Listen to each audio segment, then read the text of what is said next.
I'm Steve Young, and if I can't talk to Republicans, I'm in trouble in this district. And I'll have a few remarks to say a little later, so I'll just pass. Thank you all for coming. I'm so touched by what you're saying. Thank you. I'm Fred Smoller, and I'm a poster.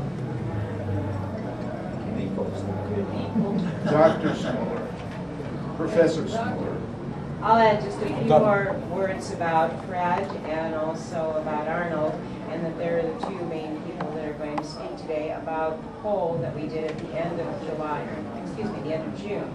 And it was done by Fred Smoller, who is a PhD and a professor at Chapman University. He's been there since 1983, I believe, and since the early 90s, he has been also doing polls. Right now he's with West Research Group, and he's the person that was responsible for doing one of the polls for Loretta Sanchez that showed that Loretta Sanchez indeed had the ability of beating Bob Dornan. And so he's going to give us some of the information and the findings of the poll he did. And we also have Arnold Ford with us, who is a principal with Ford and Mulrich. Arnold Ford is responsible really for the creation of the direct mail campaigns that a lot of us use now these days. His firm is very involved in the ballot initiatives and working on ballot initiatives here in California and across the country. And he's credited for being a major political strategist for different campaigns. And we're really fortunate to have him as a friend of Steve Young and our campaign. So I will turn it over to you first, Fred. Thanks for everyone for coming. I'm going to just make a very brief presentation of a poll that we did. And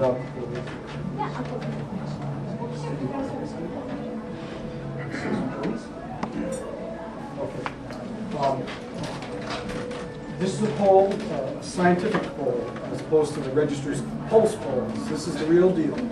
400 people were randomly chosen in a telephone survey. And what's most important about the poll is that it tells the truth. It's not always what the candidate wants to hear, but my job is to tell them what they need to hear. And we make sure that happens by having a sample that is stratified or is representative of the district as a whole.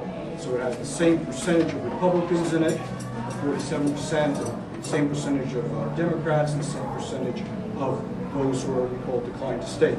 And that and other techniques allow us to make inferences from a sample of 400 to the population of inference, or the universe. And with that, we're able to say that our results, 95% of the time, will be within 5% of what's really going on. And so,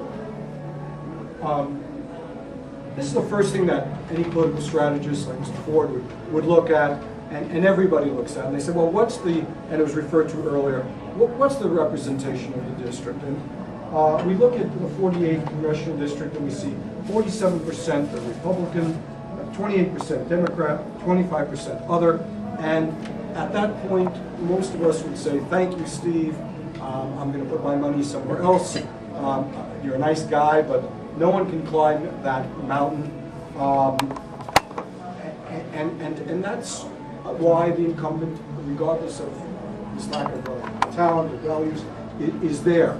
And before you go on, when Fred called me and said, you know, Arnold, I want you to see this poll. Here's a man that's been polling for years. And, I mean, he's just been spot accurate and everything he's done.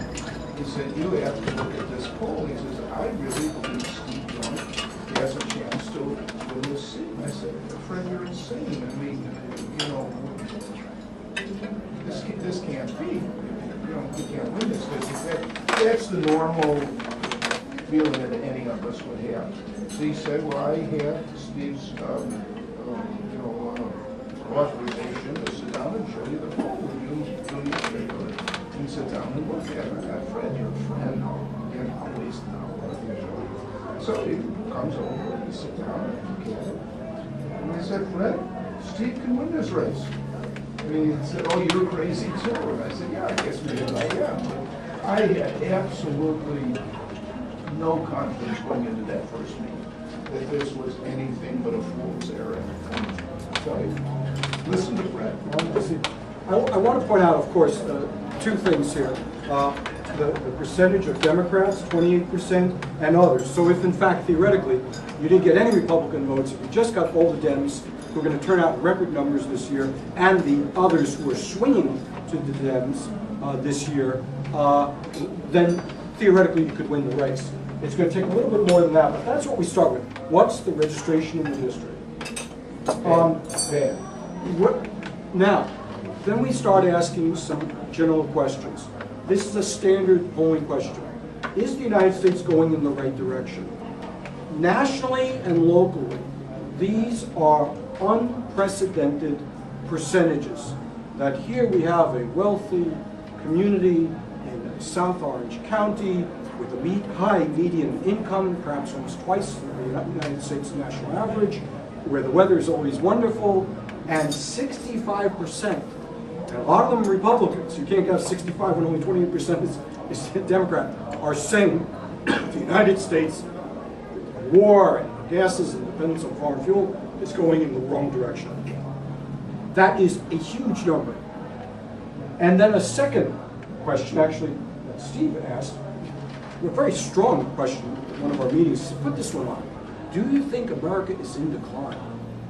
That's a very, I thought it was almost a rude question, kind of abrupt. And Fred didn't want to ask the question. Well, we had to argue about whether this was going in the poll. It just seemed a little, I don't know, unpatriotic. I don't know what, it just didn't seem right. 66%. When you get numbers like that, what they tell you is this. People are not happy with the incumbent, the status quo. They're looking for change. If they were happy with the direction of the United States, everything is hunky-dory, you're finished. So we're starting, it's over. They're going to vote people back in, things aren't working out well, but now they're upset. A lot of them are very upset. And so these two things say, gee, why don't we go a little further? And that's what we did. This poll was done before the bank failure information came out too, right? That's right. So that number potentially now could even Oh. be higher. With banks failing, I mean, to me, that's one of The the mortgage- main indicators yeah. of really shaky economy right now. Right.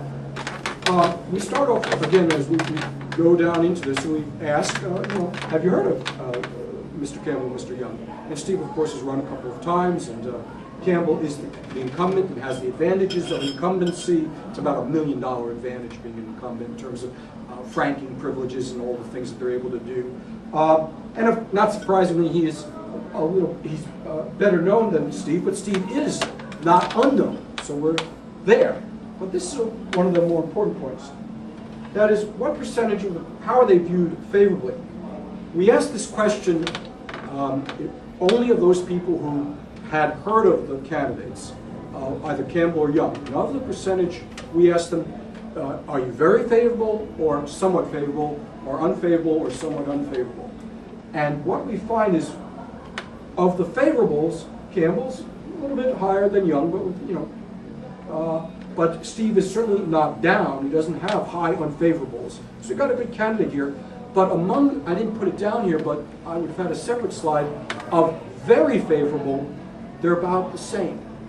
So the point is this, Steve is well liked among the people who know them, and the more people who get to know him, the more chance for success. And that, of course, as you know, takes money. Getting his message out to people. When he's able to get that message out, then people will gravitate to him as you have. And so these were things that were very encouraging. That, remember, as a result of him running before, now we're up to like the 6th election between primaries and the actual general, he's done, this isn't a spring chicken, this is a well-seasoned, disciplined candidate who's been going out and doing it.